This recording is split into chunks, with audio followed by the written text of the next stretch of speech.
আসসালামু আলাইকুম guys, welcome to ARSpider। কেমন আছেন আপনারা সবাই? আশা করছি আপনারা সবাই ভালো আছেন। আজকের এই ভিডিওতে আমরা টেন্ডা F3 রাউটারটি রিভিউ করতে যাচ্ছি। এর আগেও আমরা টেন্ডা N301 এবং টেন্ডা F6 রাউটারের রিভিউ করেছি। এছাড়াও TP-Link এবং Xiaomiর বেশ কয়েকটি রাউটারের রিভিউ করেছি।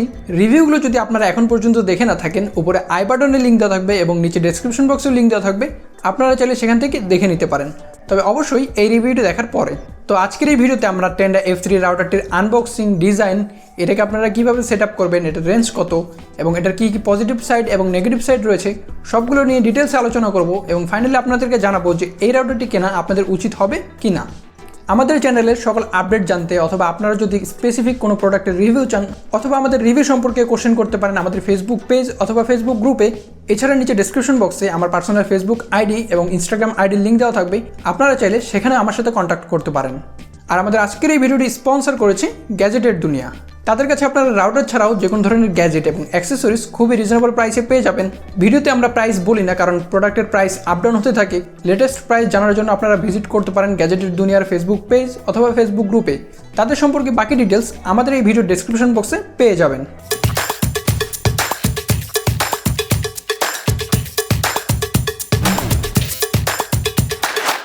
তো চলুন প্রথমে রাউটারটির আনবক্সিং ভিডিও দেখে আসা যাক। এই হচ্ছে টেন্ডা F3 এর বক্স। তো চলুন এবার বক্সটি খোলা যাক।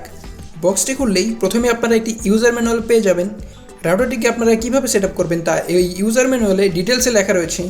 ইউজার ম্যানুয়ালটি পড়েও যদি কেউ সেট আপ প্রসেসটি ভালোভাবে বুঝতে না পারেন তাহলে কোনো সমস্যা নেই, কারণ ভিডিওর মাঝখানে আমরা সেট আপ প্রসেসটি খুব ভালোভাবেই দেখিয়ে দেব। যাই হোক, এরপরে আপনারা বক্সে একটি 3 পিনের চার্জিং অ্যাডাপ্টার পেয়ে যাবেন। এর কেবলটির লেন্থ হচ্ছে 1.2 মিটার। দেন আপনারা আমাদের মেইন আকর্ষণ রাউটারটি পেয়ে যাবেন। রাউটারটিকে আমরা আপাতত সাইডে রাখছি এবং লাস্টলি বক্সে আপনারা একটি ক্যাট 5 এর 1 মিটার শর্ট ইথারনেট কেবল পেয়ে যাবেন। তো এই ছিল টেন্ডা F3 রাউটারের বক্স কন্টেন্ট। এবার রাউটারটির ডিজাইন এবং বিল্ড কোয়ালিটি নিয়ে কথা বলা যাক। তো এই হচ্ছে আমাদের টেন্ডা F3 রাউটার। রাউটারটি হোয়াইট কালারের এবং এটার ডিজাইন বেশ সুন্দর। রাউটারটির উপরে দেখতে পাচ্ছেন টেন্ডা লেখা রয়েছে। এর নিচে বেশ কিছু ইন্ডিকেটর দেওয়া হয়েছে। ইন্ডিকেটরগুলো কোনটা কী বোঝায় তা এর ইউজার ম্যানুয়ালেই পেয়ে যাবেন। রাউটারটির ব্যাক সাইডে 1 পোর্ট এবং 3টি ল্যান্ড পোর্ট দেওয়া রয়েছে। এই ল্যান্ড পোর্টগুলোর সাহায্যে আপনারা সর্বোচ্চ 100 mbps স্পিড পর্যন্ত নেট ইউজ করতে পারবেন। এবং এর পাশেই এর চার্জিং পোর্টটি দেওয়া রয়েছে এবং তার পাশে একটি রিসেট বাটন বা WPS বাটন দেওয়া রয়েছে। এই বাটনটির সাহায্যে আপনারা WPS অন করতে পারবেন অথবা রাউটারটিকে রিসেট করতে পারবেন। আর রাউটারটিতে 5dB ক্ষমতা সম্পন্ন 3টি অ্যান্টেনা ব্যবহার করা হয়েছে, যেগুলো 2.4 GHz ব্যান্ডউইথ প্রোভাইড করে। এর অ্যান্টেনাগুলোকে সহজেই মুভ করা যায়। আপনারা চাইলে আপনাদের ইচ্ছে মতো যে কোনো দিকে অ্যান্টেনাগুলোকে মুভ করতে পারবেন। রাউটারটি ঝুলিয়ে রাখার জন্য রাউটারটির নিচে মাউন্ট দেওয়া রয়েছে, সো আপনারা খুব সহজেই এটাকে দেয়ালে বা কোনো জায়গায় ঝুলিয়ে রাখতে পারবেন। আর রাউটারটিতে এয়ার ভেন্টিলেশনের জন্য খুব ভালো স্পেস দেওয়া রয়েছে, যার কারণে রাউটারটি খুব একটা গরম হয় না বললেই চলে। আমি আমার আগের রাউটারের রিভিউগুলোতে সেট আপ প্রসেস ভালোভাবেই দেখিয়েছি, তবে অনেকেই ফুল ভিডিও না দেখে নিচে কমেন্ট করেন যে এটা সেট আপ করবো কীভাবে। তো আজকে আমি আবারও সেট আপ প্রসেসটা দেখিয়ে দিচ্ছি। টেন্ডার বেশিরভাগ রাউটারেরই অ্যাপ সাপোর্ট করে না, সো এটাকে আপনারা কম্পিউটার অথবা মোবাইলের সাহায্যে সেট আপ করতে পারবেন। তো আজকের এই ভিডিওতে আমি আপনাদেরকে মোবাইল এবং কম্পিউটার দুইভাবেই সেট আপ করে দেখাবো। তো এবার চলুন আপনাদেরকে দেখাই আপনারা রাউটারটিকে কীভাবে সেট আপ করবেন। তো এটা খুবই ইজি একটা প্রসেস। প্রথমে আপনাদের রাউটারটিকে পাওয়ার অন করে 1 পোর্টে ইন্টারনেট কেবলটিকে কানেক্ট করে নিতে হবে। আর রাউটারটি যদি আগে থেকেই সেট আপ করা থাকে তাহলে আপনাকে রিসেট বাটনটি প্রেস করে ধরে রেখে রাউটারটিকে রিসেট করে নিতে হবে। দেন আপনার মোবাইলের ওয়াইফাই অন করলেই রাউটারটির নেম শো করবে, সো জাস্ট ক্লিক করে কানেক্ট করে নেবেন। কোনো ধরনের পাসওয়ার্ডের দরকার হবে না। সো রাউটারটির সাথে কানেক্ট করার সাথে সাথেই এরকম একটি উইন্ডো ওপেন হবে। এই উইন্ডো থেকেও আপনারা সেট আপ করে নিতে পারেন। যদি আপনাদের ফোনে এরকম কোনো উইন্ডো না আসে তাহলে আপনার মোবাইলের যে কোনো ব্রাউজারের সার্চ বক্সে গিয়ে টাইপ করতে হবে 192.168.0.1। তারপর আপনারা এরকম একটি উইন্ডো দেখতে পারবেন। এখানে ইন্টারনেট সেটিং লেখা রয়েছে। এখানে কানেকশন টাইপের জায়গায় PPPoE সিলেক্ট করে নেবেন, তাহলে এরকম একটি পেজ চলে আসবে। এখানে ইউজার নেম এবং পাসওয়ার্ডের জায়গায় আপনার ISP থেকে যে ইউজার নেম এবং পাসওয়ার্ড দিয়েছে সেটি এখানে বসিয়ে দিতে হবে। বাকি আর কোনো কিছু চেঞ্জ না করে নিচে ওয়্যারলেস সেটিংসে চলে আসবেন। এখানে ওয়াইফাই নেম এবং পাসওয়ার্ডের জায়গায় আপনি আপনার ওয়াইফাইয়ের যে নেম এবং পাসওয়ার্ড দিতে চাচ্ছেন সেটি এখানে বসিয়ে দেবেন। দেন ওকেতে ট্যাপ করলেই সেট আপ প্রসেস ডান। এটা একটা quick set up process.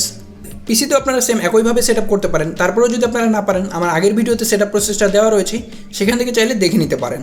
Tenda F3 রাউটারটি একটি সিঙ্গেল ব্যান্ড রাউটার। এটি 2.4 GHz চলে। এটার ম্যাক্সিমাম ব্যান্ডউইথ হচ্ছে 300 Mbps, অর্থাৎ আপনারা এটাতে সর্বোচ্চ 300 Mbps স্পিড পর্যন্ত নেট ইউজ করতে পারবেন। আর এটাতে আপনারা 10 জন পর্যন্ত খুব ভালোভাবে নেট ইউজ করতে পারবেন। আবার অনেকে জিজ্ঞেস করেন যে বেশি ইউজার হলে নেট স্লো হয়ে যায় কেন? সেক্ষেত্রে আপনার যদি নেট স্পিড বেশি থাকে তাহলে এই ধরনের কোনো ধরনের সমস্যা হওয়ার কথা না। যেমনটা আমি আমার আগের ভিডিওগুলোতেও বলেছি যে আপনারা স্কোয়ার ফিটের হিসাব দিয়ে রাউটারের রেঞ্জ বুঝতে পারবেন না। আর এই রাউটারটির রেঞ্জ কতটুকু তা এর বক্সের গায়ে কোথাও উল্লেখ করা হয়নি, তবে এটা সিঙ্গেল ব্যান্ড রাউটার। এটা 2.4 GHz চলে। আর এটাতে 5 dBi এর 3টি অ্যান্টেনা ব্যবহার করা হয়েছে, যেগুলো 2.4 GHz এর ব্যান্ডউইথ প্রোভাইড করে। আমি এটাকে 3 রুমের ফ্ল্যাটে ইউজ করছি। প্রতিটা রুমেই একদম ফুল নেটওয়ার্ক পায়, সুতরাং আপনারা বড় কোনো ফ্ল্যাটে খুব সহজেই এটাতে নেট ইউজ করতে পারবেন, কোনো ধরনের প্রবলেম হবে না।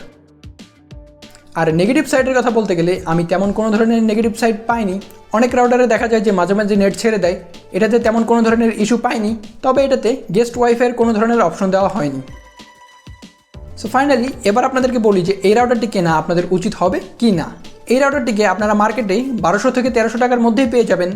মার্কেটে আপনারা এই বাজেটের আরও বেশ কিছু ব্র্যান্ডের রাউটার পেয়ে যাবেন। তবে আপনাদের বাজেট যদি 1500 টাকার মধ্যে হয়ে থাকে তাহলে আমি অবশ্যই আপনাদেরকে সাজেস্ট করব টেন্ডা F6 রাউটারটি নেওয়ার জন্য। আর অনেকে আমাদের টেন্ডা F6 রাউটারের রিভিউতে গিয়ে কমেন্ট করেন যে আমি যে ডিজাইনের মডেলটি রিভিউ করেছি বাজারে আপনারা অন্য ধরনের টেন্ডা F6 রাউটার দেখতে পাচ্ছেন, সো সেটা কি নকল কিনা? না, অবশ্যই সেটা নকল না। এটা টেন্ডা F6 এর নতুন মডেল। আপনারা চাইলে সেটা নিতে পারেন, আশা করছি কোনো ধরনের প্রবলেম হবে না। তো এই ছিল টেন্ডা F3 রাউটারের রিভিউ। আজকের রিভিউটা আপনাদের কাছে কেমন লাগলো তা নিচে অবশ্যই কমেন্ট বক্সে কমেন্ট করে জানাবেন।